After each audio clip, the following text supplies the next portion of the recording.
સપ્તાહના પહેલા દિવસે ભારતીય માર્કેટમાં જોવા મળ્યો બંને તરફી કારોબાર બાદ ન્યૂનતમ સ્તરથી આવી ખરીદારી. નિફ્ટી સેન્ચુરી લગાવી 24,460 પાર, તો સેન્સેક્સમાં પણ સારી તેજી આવતા 400 અંકથી વધુની મજબૂતી સાથે 78,900 પાર કારોબાર.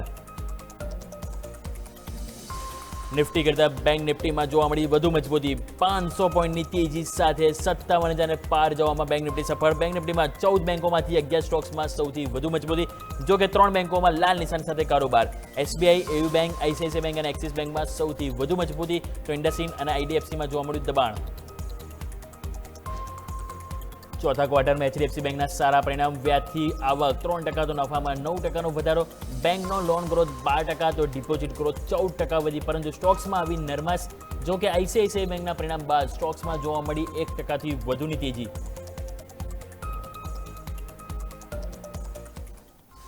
આજે રિયલ એસ્ટેટ શેરોમાં જોવા મળ્યું દબાણ. લોડા વાયદા બજારના ટોપ લૂઝર્સમાં, તો અન્ય સ્ટોક્સ ફિનિક્સ લિમિટેડ, ડીએલએફ અને બ્રિગેડ એન્ટરપ્રાઇઝમાં પણ વેચવાલી સાથે કારોબાર.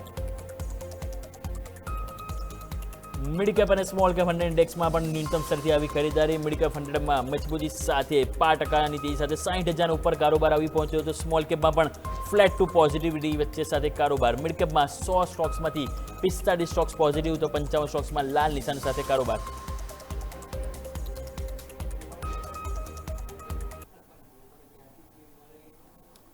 આવો દર્શક મિત્રો, હવે જ્યારે સારી એવી તેજી જોવા મળી રહી છે, તો તેજી વચ્ચે મિડકેપ મસ્તીમાં આપણે વાત કરીશું કે મિડકેપ અને સ્મોલ કેપમાં ક્યાં ખરીદદારી કરવી, ક્યાં મોકો છે આપણા માટે. તો હવે એ મોકો આપણે શોધીશું. આપણા બે એક્સપર્ટ આપણી સાથે જોડાઈ ગયા છે.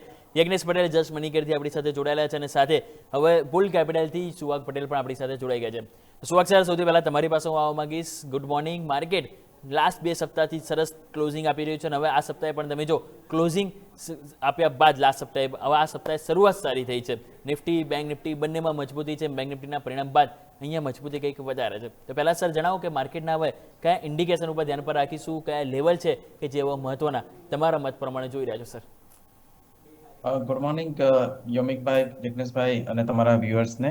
સો બેઝિકલી જે લાસ્ટ વીકે આપણે જ્યારે કીધું હતું નિફ્ટીને કે નિફ્ટીનો 23,400નો એક સ્ટ્રોંગ સપોર્ટ છે, 23 સ્ટ્રોંગ રેઝિસ્ટન્સ છે, 23,300, 23,400નો. એમાં એને લાસ્ટ શુક્રવારે 23,300 ઉપર જ બંધ થઈ હતી, અને આજે પણ ધીમે ધીમે સ્ટ્રેન્થ બતાવીને 23,400ની ઉપર ગઈ. નીચે આજે આપણે નીચે હતા, પછી નીચેથી બાઇંગ આવ્યું અને ઉપર આપણે 23,400 છે. એટલે અત્યારે હાલના સ્ટેજે આપણે જો આજે 23,400ની ઉપર બંધ રહે છે, તો આપણે આવનારા દિવસોમાં 23,600 અને 25,000 આપણે લેવલ આરામથી જોઈ શકીએ છીએ. આ એક બહુ મેજર રેઝિસ્ટન્સ હતો 23,300, 400નો. આપણે 3 દિવસ લગાવ્યા, 3 ટ્રેડિંગ સેશન આપણે મહેનત કરી, ત્યારે આજે આપણે 400ની ઉપર જઈ રહ્યા છે. એઝ ફાર એઝ બેંક નિફ્ટીની વાત કરું તો બેંક નિફ્ટીમાં આપણે 56,400નો એક રેઝિસ્ટન્સ હતો, જે શુક્રવારે તૂટીને એની ઉપર આપણે ક્લોઝ આવ્યા, એટલે એક સપોર્ટ બની ગયો છે. અને હવે નેક્સ્ટ રેઝિસ્ટન્સ છે 57,000નો સાયકોલોજીકલ. જો 57,000 અને 57,700નો એક રેઝિસ્ટન્સ છે. જો આ બે એટલે હવે જો 57,000ની ઉપર બનશે તો 57,700 જશે, અને 57,700ની ઉપર બંધ રહેશે તો સીધું જ 58,700 સુધી આરામથી નિફ્ટી, બેંક નિફ્ટી જઈ શકે છે. એટલે હવે જે વચ્ચેના જે સ્ટ્રિક્ટ રેઝિસ્ટન્સ હતા એ બધા તૂટી ગયા છે. હવે આપણે 700-800 પોઈન્ટ પર જ એક રેઝિસ્ટન્સ છે. એટલે હાલ પૂરતું આપણે આ જોવાનું રહે કે આજે 57,000નો જે સાયકોલોજીકલ રેઝિસ્ટન્સ છે એના ઉપર બેંક નિફ્ટી બંધ થાય છે કે નહીં.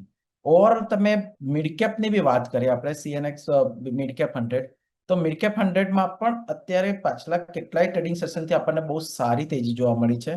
અને જો તમે જોવા જાઓ તો મિડકેપ 100માં બી 60,000નું એક સાયકોલોજીકલી રેઝિસ્ટન્સ લેવલ છે, 60,000 અને 60,200નું. આ એક રેઝિસ્ટન્સ લેવલ છે. અત્યારે આપણે એની આસપાસ જ ટ્રેડ કરી રહ્યા છીએ. એટલે અત્યારે હવે જોઈએ છે કે મિડકેપમાં આ તેજી છે, પરંતુ કેવી રીતે આપણે આ રેઝિસ્ટન્સ 60,200નો તોડીને એની ઉપર બંધ રહે છે. જો એની ઉપર બંધ રહેશે તો આપણે 60,900 અને સીધા જ 61,500 સુધી જઈ શકીએ છીએ. એટલે હાલ પૂરતું અત્યારે આપણે બધા નિફ્ટીમાં રેઝિસ્ટન્સ તોડીને ઉપર ટ્રેડ કરી રહ્યા છે, બેંક નિફ્ટીમાં રેઝિસ્ટન્સની પાસે ટ્રેડ કરી રહ્યા છે, અને ઇવન મિડકેપમાં પણ રેઝિસ્ટન્સની પાસે ટ્રેડ કરી રહ્યા છે. તો બહુ સરસ રીતે સર આપણે સમજાવ્યું નિફ્ટી અને બેંક નિફ્ટી બંનેના ઇમ્પોર્ટન્ટ લેવલ છે કે જેની ઉપર આપણે ફોકસ કરીશું. યજ્ઞેશ સર, તમારી પાસે આવી જણાવો કે મિડ કેપ અને સ્મોલ કેપમાં પણ આજે લાલ નિશાનમાંથી લીલા નિશાનમાં હવે સફર આવી રહી છે, તો આ સફરમાં હવે આગળ શું વ્યૂ ધરાવી રહ્યો છે? કારણ કે મિડ કેપ 100 આજે ફાઇનલી 60,000 ઉપર આજે આપણને ક્રોસ ઓવર જોવા મળી રહ્યું છે સર. ગુડ મોર્નિંગ યમિકભાઈ, સુહાગભાઈ ગુડ મોર્નિંગ, અને સૌ દર્શક મિત્રોને પણ ગુડ મોર્નિંગ. ઘણું strong momentum mid cap small cap બંને ઇન્ડેક્સમાં જોવા મળ્યું છે. અને કમ્પેરેટિવલી આપણે પ્રાઇસ વાઇઝ જોઈએ છે તો લાસ્ટ મંથની અંદર જે આપણે કરેક્શન જોયું હતું માર્ચ મહિનામાં, એ મેઇનલી લાર્જ કેપ્સની અંદર ઘણું વેચવાલી જોઈ હતી. અને કમ્પેરેટિવલી રિલેટિવ સ્ટ્રેન્થ જોઈએ છે તો મિડ કેપ અને સ્મોલ કેપમાં મજબૂત જણાવી હતી. એટલું કરેક્શન નથી જોવા મળ્યું જેટલું લાર્જ કેપમાં જોવા મળ્યું હતું. અને મોસ્ટ ઇમ્પોર્ટન્ટલી જોઈએ છે રસેલ 2000 જે યુએસનો સ્મોલ કેપ ઇન્ડેક્સ છે, ઓલ ટાઈમ હાઈ પર ફ્રાઇડેના સેશનમાં આપણે જોયું હતું, ઘણું સ્ટ્રોંગ બ્રેકઆઉટ છે. અને ઓવરઓલ આપણે જોઈએ છે તો આપણા મિડ કેપની અંદર પણ સ્ટ્રોંગ મોમેન્ટમ છે. 60,000ના લેવલ્સ પાસે એક માઇનર સાયકોલોજીકલ રેઝિસ્ટન્સ છે. અને રિલેટિવ સ્ટ્રેન્થ ઘણી મજબૂત છે નિફ્ટી 500 અને નિફ્ટી 50 ઇન્ડેક્સની સામે. સો આઈ થિંક એક સ્ટોક સ્પેસિફિક એપ્રોચ રાખીશું. બંને ઇન્ડેક્સમાં વ્યૂ પોઝિટિવ છે. સ્મોલ કેપમાં પણ જોઈએ છે ઘણા બધા સ્ટોક્સ છે રિવર્સલ બતાવી ચૂક્યા છે અને લોઅર લેવલ્સથી ઘણા સ્ટ્રોંગ મોમેન્ટમ છે. અને ઘણા સ્ટોક્સ છે કે જેમાં આપણે 52 વીક હાઈ પણ જોઈ રહ્યા છે. સો આઈ થિંક આ બધા સ્ટોક્સ પર નજર રાખીશું અને overall mid cap small cap બંને ઇન્ડેક્સમાં વ્યૂ પોઝિટિવ છે. બાય એન્ડ ડીપની રણનીતિ રાખીશું અને મેઇનલી સ્ટોક સ્પેસિફિક એપ્રોચ કરીશું.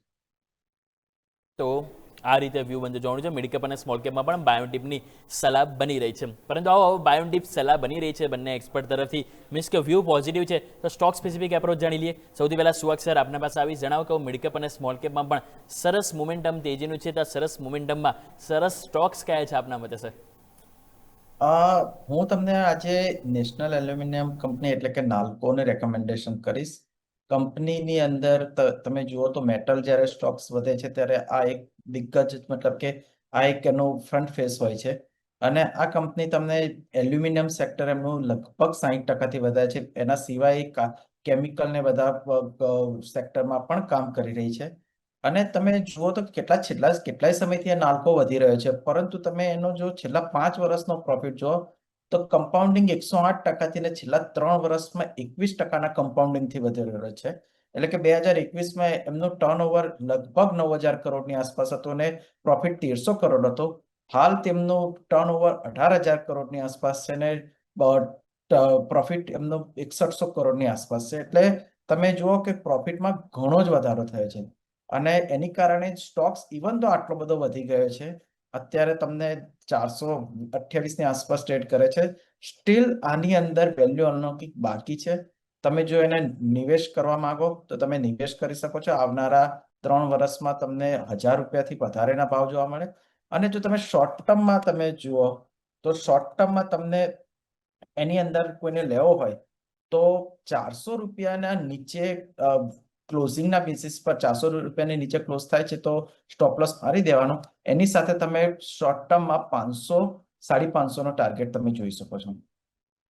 ઓકે, તો જેમ સર કીધું પ્રમાણે નેશનલ એલ્યુમિનિયમ એટલે કે નાલ્કો એટલે કે મેટલ સેક્ટરમાં વ્યૂ પોઝિટિવ છે અને ટાર્ગેટ સ્ટોપ લોસ સર આપીએ એ પ્રમાણે શોર્ટ ટર્મ અને લોંગ ટર્મ બંને પર્પઝથી આપણે ધ્યાન પર રાખીશું. તો યજ્ઞેશ સર તમારી પાસે આવીશું, જણાવો કે હવે આપના તરફથી સ્ટોક સ્પેસિફિક મિડ કેપ અને સ્મોલ કેપમાં શું એપ્રોચ છે, ક્યાં ફોકસ કરવાની સલાહ બનશે યજ્ઞેશ સર?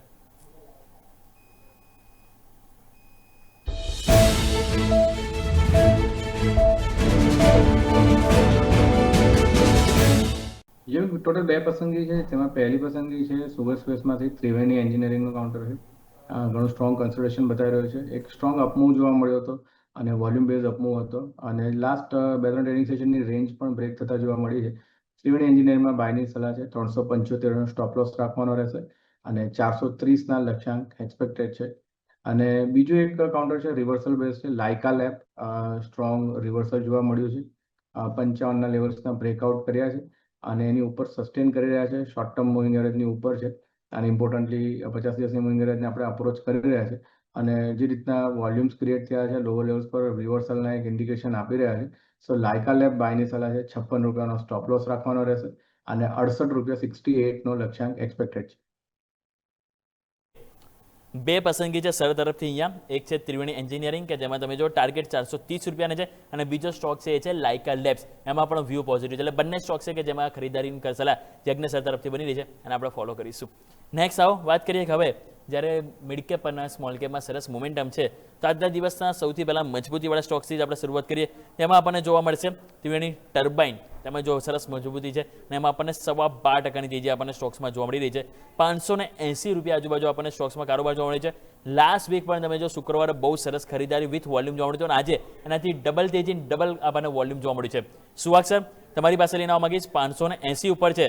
સ્ટોક્સમાં રેઝિસ્ટન્સ હતો 550 આજુબાજુ. મેક્સિમમ ટાઈમ સર તમે જોશો ને તો આપણને ઓગસ્ટ 2025 લઈને 26 સુધીમાં આપણને આ એક રેઝિસ્ટન્સ હતું જે ક્રોસ હતું, પરંતુ ફાઇનલી હવે એને ક્રોસ ઓવર જોવા મળ્યું છે. લાગે છે સર કે આ ક્રોસ ઓવરમાં મજબૂતી હવે આવશે સર? યોમિકભાઈ 550ની જે રેઝિસ્ટન્સ હતો એ બહુ સ્ટ્રોંગ રેઝિસ્ટન્સ હતો, જે આજે લગભગ તૂટી જશે. હવે જો આની ઉપર તૂટી જાય તો એ સપોર્ટ તરીકે વર્ક કરશે, પરંતુ હવે જે સ્ટોક છે લગભગ એના બીજો એક રેઝિસ્ટન્સ છે 585નો, ત્યાં સ્ટોક્સ આવીને ઊભો છે. હવે તમે કોઈ પણ વ્યક્તિએ લેવો હોય તો પહેલા સેફલી લેવો હોય તો 585 ઉપર બંધ રહે તો લગભગ 675ના ટાર્ગેટ માટે લઈ શકે છે, અને આ લેવલ પર લેવું હોય તો પણ લઈ શકે છે, પરંતુ 550ની નીચે સ્ટોપ લોસ રાખવાનો રહેશે. તો આ રીતે અહીં વ્યૂ બનતો જોવા મળ્યો છે. આપણે ખાસ કરીને ધ્યાન પર રાખીશું ત્રિવેણી ટર્બાઇનની આપણે વાત થઈ. નેક્સ્ટ આવો વાત કરીએ તો આપણે જ્યોતિ સીએનસી આપણે વાત કરીએ અને એ આપણા જે ગુજરાતની કંપની છે ખાસી પીટાયેલી છે. આ પણ સ્ટોક્સ આપણને ખ્યાલ છે ખાસો ઘટેલો છે અને હવે ફાઇનલી અહીંયા આજે સરસ એક્શન જોવા મળ્યું છે. 10 ડેમાંની ઉપર ક્રોસઓવરનું અપ્રોચ કરતો જોવા મળ્યો છે જ્યોતિ સીએનસી. યજ્ઞેશ સર તમારી પાસે લઈને આવવા માંગીશ. સ્ટોકમાં જોઈએ છે તો લોંગ ટર્મ ચાર્ટ્સ પર ઇમ્પોર્ટન્ટ સપોર્ટ નીચે બ્રેકડાઉન કર્યા છે 750 પાસે, 760 પાસે, અને નીચેના લેવલ્સથી લગભગ 700થી આપણે રિવર્સલ બતાવી રહ્યા છે. તો I think it's a dead cat bounce લાગી રહ્યો છે, ઘણા ઇમ્પોર્ટન્ટ લેવલ્સ બ્રિજ થયા છે લોઅર લેવલ્સ પર. તો ફરીથી મને લાગી રહ્યું છે કે સ્ટોકમાં એક દબાણ જોવા મળી શકે છે. વોલ્યુમ બેઝ ઘણું સ્ટ્રોંગ આજે રિવર્સલ જોવા મળ્યું છે, પરંતુ ટેકનિકલ સ્ટ્રક્ચર જોતા એવું લાગી રહ્યું છે કે અત્યારે તો બાઇંગ માટે અવોઇડ કરવાની સલાહ બને છે. આ રીતે ખાસ કરીને વ્યૂ બનતો જોવા મળે છે. વાતથી આપણે જ્યોતિ સીએનસી જેને ધ્યાન પર રાખીશું. નેક્સ્ટ બીજો સ્ટોક્સ મારે વાત કરવી છે મુવમેન્ટવાળો એ છે ગ્રેફાઇટ. અહીંયા પણ આજે બહુ સરસ ખરીદારી છે. 8%ની તેજી છે એક ટાઈમે. અહીંયા પણ તમે જો 10%ની તેજી હતી. સ્ટોક્સ આજે સારી એક્શન સાથે 730 રૂપિયા આજુબાજુ છે. પહેલાં પણ આપણે જોઈએ તો માર્ચ મહિનામાં સ્ટોક્સ એક્ઝેક્ટલી અહીંયા આજુબાજુ ગયો ત્યાંથી નીચે આવ્યો હતો. આ ફરીથી એક્શન જોવા મળ્યું છે. ગ્રેફાઇટ સર તમને કેવું લાગી રહ્યું છે શોર્ટ ટર્મ લોંગ ટર્મ બંને પર્પઝથી? સુવાક સર? ગ્રેફાઇટમાં આપણે માર્ચ મહિનામાં જ્યારે 5મી માર્ચની આસપાસ પણ આપણે આ જ લેવલ પર હતા, ત્યારે પણ આપણે ટ્રાય કર્યું તો 750ને ક્રોસ કરવાનું, ત્યારે પણ નહોતું થયું. આનો 747ની આસપાસ બહુ સ્ટ્રોંગ રેઝિસ્ટન્સ છે. આજે પણ સ્ટોક્સ એની ઉપર ગયો, પાછો 747ને નીચે આવી ગયો અને અત્યારે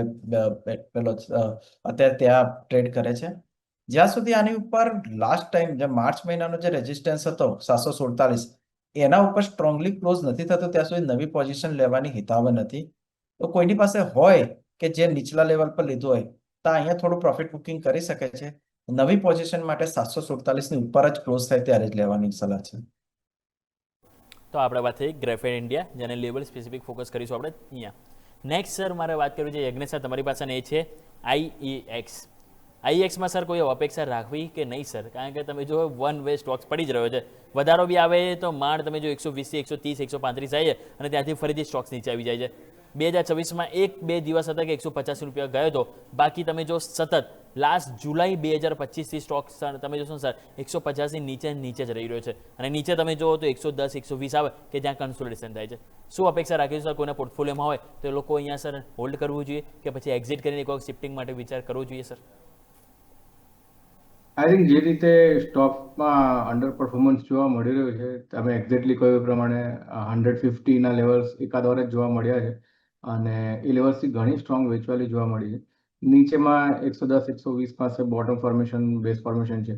સો અગર પોર્ટફોલિયો બેસિસ પર તમે વિચારતા હો તો અંડર પરફોર્મર સ્ટોક છે, નિફ્ટી 50 ઇન્ડેક્સને જે અંડર પરફોર્મ કરી રહ્યો છે, તો બેટર છે કે સ્વિચ કરી શકીએ છીએ. ઘણી બધી આપણે ડિસ્કસ કરી પ્રમાણે સ્મોલ કેપ, મિડ કેપમાં ઘણી સ્ટ્રોંગ ઓપોર્ચ્યુનિટી છે, અને બંને ઇન્ડેક્સમાં પણ વ્યૂ પોઝિટિવ છે. સો આઈ થિંક મારા હિસાબે આઈએક્સમાંથી મૂવ કરવું જોઈએ અગર જેની પાસે પોર્ટફોલિયોમાં ઓલરેડી છે. અને સર જેને મૂવ માટે શિફ્ટિંગ માટે વિચાર કરવો તો તમારા મતે સર કયો સ્ટોક છે કે જેમાં શિફ્ટિંગ કરવું જોઈએ સર? એનર્જી સેક્ટરમાંથી જોઈએ છે આપણે ઘણું બઝ જોવા મળ્યું છે. એમાંથી સ્ટોક પસંદ આવી રહ્યો છે એથર એનર્જી. મારા હિસાબે એક સ્ટ્રોંગ મોમેન્ટમ બેઝ સ્ટોક છે, અને ઘણા લાંબા કન્સોલેશનના રેન્જનો બ્રેકઆઉટ 780ના લેવલ્સ પાસે જોવા મળ્યો છે, અને લગભગ 6 થી 8 મહિનાના રેન્જ બ્રેકઆઉટ જોવા મળે છે. કમ્પેરેટિવલી સ્ટ્રોંગ ફંડામેન્ટલ કંપની પણ છે. સો મને લાગી રહ્યું છે કે આમાં એક વાર સ્વિચ કરી શકીએ છીએ. 900 ની અરાઉન્ડ ભાવ ચાલી રહ્યો છે અત્યારે. એક્સપેક્ટેડ છે કે ઉપરમાં 1050 અને 1100 સુધીના લેવલ્સ આવતા જોવા મળી શકે છે. આઈ થિંક સ્વિચ માટે એક સારી ઓપોર્ચ્યુનિટી બની શકે છે એથર એનર્જી. ઓકે, તો જેમ સરે કીધું એ પ્રમાણે જરૂરથી આપણે શિફ્ટિંગ માટે વિચાર કરીશું. IEX અહીંયા વાત કરી. નેક્સ્ટ વાત કરીએ થોડા ઓલ ટાઈમ રેકોર્ડ હાઈ બનાવનારા સ્ટોક્સ. આજે સૌથી પહેલાં મારે વાત કરવી છે ને એમાંથી છે અપાર ઇન્ડસ્ટ્રીઝ. સ્ટોક્સ આપણે જોઈએ તો 4% મોમેન્ટમ સાથે આપણને 11,900 રૂપિયા આપણને આજે જોવા મળ્યું છે અને આજનો જે હાઈ નવો બની તો 12,065નો આપણને નવા રેકોર્ડ હાઈ આપણને અપાર ઇન્ડસ્ટ્રીઝમાં બન્યા છે સર. કઈ રીતે જોઈશું સુવાગ સાહેબ, તમારી પાસેથી નાવા માંગી સ્ટોક સતત 7-8 દિવસથી તમે જુઓ તો મજબૂતી જ બતાવી રહ્યો છે અને આજે પણ નવા રેકોર્ડ હાઈ ઉપર છે સર.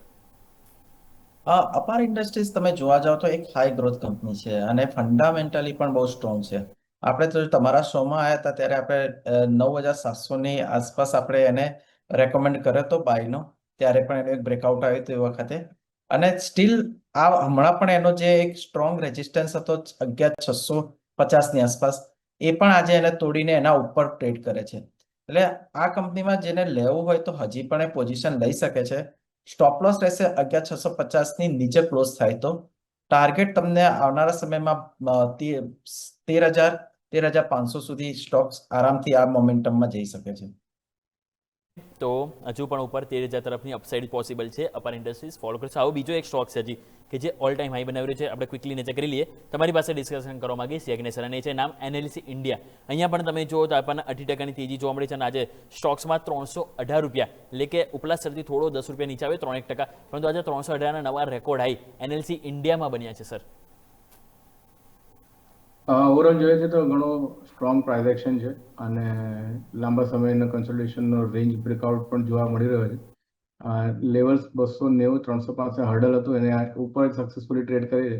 સો આઈ થિંક 300ની ઉપર આપણે સસ્ટેન થઈએ છે. પોઝિટિવ અપ્રોચ રાખવો જોઈએ અને ઇનફેક્ટ કોઈ રિટ્રેસમેન્ટ બતાવે છે, કોઈ ઘટાડો બતાવે છે, એક સારી ઓપોર્ચ્યુનિટી બની શકે છે બાઇંગ માટે.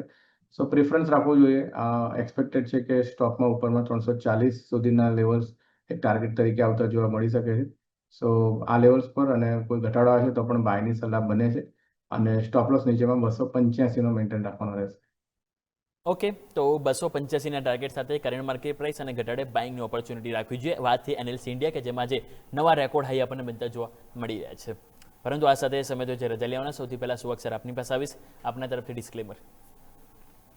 આજે જે પણ સ્ટોક્સ મેં રેકમેન્ડ કર્યા એમાં મારી પર્સનલ પોઝિશન નથી, પરંતુ ક્લાયન્ટની પોઝિશન છે અને અમે રેકમેન્ડ કરેલા છીએ. સ્ટોક માર્કેટમાં નિવેશ એ માર્કેટ્સના આધારે છે. તમે કોઈ પણ પ્રકારનો નિવેશ કરતા પહેલા તમે તમારા ફિનાન્શિયલ એડવાઇઝરને પૂછીને જ ડિસિઝન લેવો. સ્ટોક શોમાં બોલાવવા બદલ ધન્યવાદ. જી બિલકુલ. યજ્ઞેશ સર આપના તરફથી ડિસ્ક્લેમર. ઘણા બધા સ્ટોક્સ આજે આપણે ડિસ્કસ કર્યા છે. અમુક સ્ટોક્સ રેકમેન્ડ પણ કર્યા છે. પર્સનલ મારી કોઈ પોઝિશન નથી. ક્લાયન્ટને અમે રેકમેન્ડ કર્યા હોઈ શકે છે. આ શોમાં બોલાવવા બદલ આપનો આભાર. બિલકુલ. સુવાગ સર, યજ્ઞેશ સર, આપ બંનેનો ખૂબ ખૂબ આભાર મારી સાથે જોડાવા બદલ. Thank you so much sir. તો દર્શક મિત્રો, નજર કરી લ્યો ક્વિકલી માર્કેટ. નિફ્ટી હવે થોડીક મજબૂતી બતાવી રહ્યું છે. બેંક નિફ્ટી 57,000થી થોડું નીચે આવી 100 પોઈન્ટ, પરંતુ નિફ્ટી ડે હાઈની નજીક છે. 24,473 હાઈ બન્યા. અત્યારે આપણે કારોબાર કરીએ છીએ 24,465 રૂપિયા. મિડ કેપ સ્મોલ કેપ તમે નજર કરો તો મિડ કેપમાં આપણને જોવા મળશે 5%ની મજબૂતી અને સ્મોલ કેપમાં ધીરે ધીરે ખરીદારી છે. આપણે જ્યારે અડધો કલાક પહેલા જ્યારે શોની શરૂઆત કરી ત્યારે ફ્લેટ ટુ પોઝિટિવ થયો. ધીરે ધીરે તમે જો 0.15%નો વધારો અહીંયા પણ આપણને જોવા મળે છે. એટલે કે સ્ટોક સ્પેસિફિક પણ એપ્રોચ સારો છે અને ઇન્ડેક્સ સ્પેસિફિક પણ તમે જો તો મજબૂતી અને ન્યૂનતમ સ્તરથી ખરીદારી આજે સારી એવી આપણને જોવા મળી છે. તો દર્શક મિત્રો, આ સાથે મિડકેપ મસ્તીમાં પણ સમય તો છે રજા લેવાનો. મને યોમિકને આપશો રજા. આગળના અપડેટ્સ માટે આપ જોડાઈ રહો ન્યૂઝ કેપિટલ માર્કેટ સાથે, કારણ કે અમે છીએ નફાનું નવું સરનામું.